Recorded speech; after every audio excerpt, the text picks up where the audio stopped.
ఏ అన్నకైనా తన తమ్ముడు అనవసరంగా మాటలు పడుతుంటే బాధేస్తుంది. అలా బాధపడుతున్న నా తల్లికి ఈ అన్నయ్యగా ఒక మాట చెప్పాను. నీ కొడుకు ఎంతోమంది తల్లుల కోసం, వాళ్ళ బిడ్డల భవిష్యత్తు కోసం చేసే యుద్ధం అమ్మా ఇది. మన బాధ కంటే అది ఎంతో గొప్పది అన్నాను.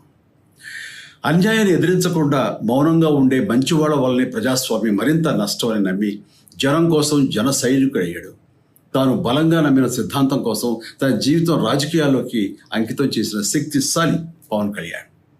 ప్రజల కోసం, రాష్ట్ర భవిష్యత్తు కోసం ఆ శక్తిని వినియోగించాలి అంటే చట్టసభలో అతని గొంతు మనం వినాలి.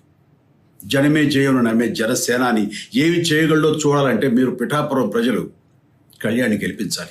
మీకు సేవకుడుగా, సైనికుడుగా అండగా నిలబడతాడు. మీకోసం ఏమైనా సరే కలబడతాడు. మీ కళ నిజం చేస్తాడు. పిఠాపురం వాస్తవ్యులకు మీ చిరంజీవి విన్నపం. గాజు గ్లాసు గుర్తుకి మీ ఓటు వేసి పవన్ కళ్యాణ్ని గెలిపి